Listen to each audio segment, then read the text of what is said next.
গত আগস্ট মাস থেকে আমরা দেখতে পেয়েছি যে যেভাবে শেখ হাসিনা সরকারের পতন হওয়ার পর থেকে মানে উগ্র মৌলবাদীর প্ররোচনায় বর্তমান যে অন্তর্বর্তীকালীন সরকার যে ডক্টর মোহাম্মদ ইউনূস ওনাদের চিফ অ্যাডভাইজার ওনার নেতৃত্বে যখন বাংলাদেশ সরকার চলছে তখন থেকে আমরা দেখা যাচ্ছে যে আমরা সবসময় দেখতে পাই যে যেভাবে সংখ্যালঘু মানুষের উপর যেভাবে নির্মমভাবে অত্যাচার চালানো হচ্ছে, হিন্দু খ্রিস্টান বুদ্ধিস্ট প্রত্যেক সংখ্যালঘু ভাই বোনদের উপর যেভাবে অত্যাচার হচ্ছে, নির্মমভাবে অত্যাচার চলছে, মানুষের দোকানপাট লুট করা হচ্ছে, সাধু সন্তদেরকে গ্রেপ্তার করা হচ্ছে। আজকে চিন্ময় দাস ব্রহ্মচারী উনি যখন এই সনাতন ধর্ম নিয়ে উনি যখন প্রচার চালিয়েছিলেন, উনি যখন সনাতন ধর্মের দাবি দাবা নিয়ে আন্দোলন করেছিলেন, ওনাকে গ্রেপ্তার করা হয়েছে। তারপরে ওনার দুজন সেবক যারা গিয়েছিল ওনাকে প্রসাদ দেওয়ার জন্য ওনাদেরকেও গ্রেপ্তার করা হয়েছে। কিন্তু আমরা দেখেছি তারপরেও যে মানে বাংলাদেশের বর্তমান সরকার সেটা নিয়ে কোনো ধরনের কোনো ইনিশিয়েটিভ নেয়নি। বাংলাদেশের সরকার তাদেরকে মানে এখন পর্যন্ত মুক্তি দেওয়া হয়নি। সেটা নিয়ে আমরা ধিক্কার জানাই বাংলাদেশ সরকারকে, আমরা নিন্দা জানাই যে বাংলাদেশ যখন স্বাধীন হয়েছিল 1971 সালে তখন কিন্তু সর্বধর্মের সমন্বয়ে বাংলাদেশ স্বাধীন হয়েছিল। ওরা বললে চলবে না যে 1971 ইংরাজিতে প্রয়াত প্রধানমন্ত্রী ইন্দিরা গান্ধীর বলিষ্ঠ নেতৃত্বে পাকিস্তান থেকে বাংলাদেশ স্বাধীনতা লাভ করেছিল। আজকে সেই বাংলাদেশ গণতান্ত্রিক দেশ, সেই গণতান্ত্রিক দেশে যদি আজকে সংখ্যালঘুরা যদি নির্যাতিত হয় সেটা অত্যন্ত মানে দুঃখের ব্যাপার, নিন্দনীয় ব্যাপার। আমরা তীব্র ভাষায় নিন্দা জানাই। তৎসঙ্গে ভারতবর্ষের প্রধানমন্ত্রী যিনি নিজেকে নিজে বা ওনার দল যেভাবে ওনারা প্রচার করে থাকেন যে আজকে আমরা দেখেছি ইউক্রেন রাশিয়ার যখন যুদ্ধ চলছে তখন ভারতবর্ষের প্রধানমন্ত্রী পদক্ষেপ নিয়েছেন। কিন্তু দুঃখের বিষয় ভারতের মানে পার্শ্ববর্তী দেশ বাংলাদেশ, সেই বাংলাদেশে যখন এইভাবে এতদিন ধরে যখন সংখ্যালঘুদের উপর অত্যাচার চলছে কিন্তু বাংলাদেশ নিয়ে প্রধানমন্ত্রী কোনো একটা বিবৃতি আমরা দেখিনি, প্রধানমন্ত্রী কোনো এই ধরনের কোনো ব্যবস্থা নেননি। বিদেশমন্ত্রী ডক্টর জয়শঙ্কর সেটাকে নিয়ে যে বিদেশে কূটনীতির চাল, সেই চালও উনি ব্যর্থ।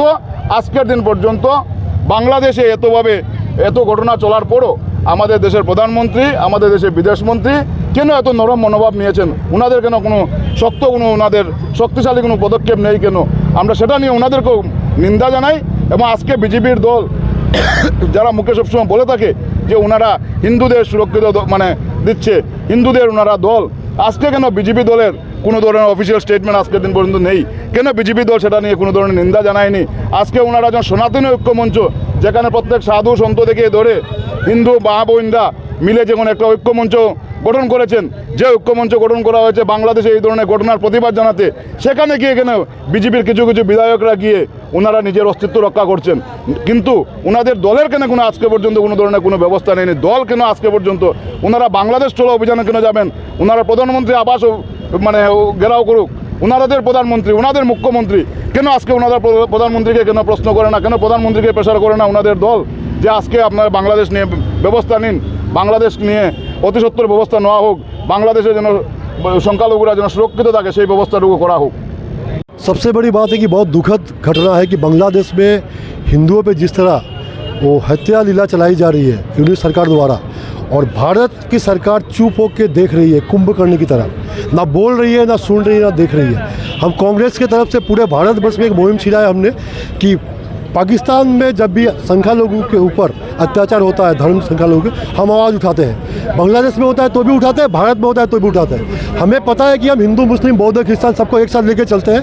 आज ऐसे हालात में जब हम पत्थर फेंकेंगे तो बांग्लादेश भी गिर जाएगा। वहाँ प्रधानमंत्री, विदेश मंत्री, और सबसे हैरानी की बात है और लज्जा की बात है कि जो बीजेपी पार्टी है, बीजेपी दल है, वो चुनाव के दौरान हिंदू के ठेकेदार बन जाती है। आज जब बांग्लादेश में अल्पसंख्यकों पर अत्याचार हो रहा है, हिंदुओं पर अत्याचार हो रहा है, वो दूसरे बैनर में रैली कर रहे हैं। उनका दम नहीं है कि बीजेपी के बैनर में बांग्लादेश सरकार के खिलाफ आवाज़ उठाए। हम कांग्रेस दल, हम ना किसी से डरे हैं ना डरते हैं। आज हम यूनिट सरकार के खिलाफ आवाज़ उठा रहे हैं और हम निंदा प्रस्ताव ले रहे हैं हम मोदी सरकार के खिलाफ कि आज चुप्पी साझे बैठी हुई है।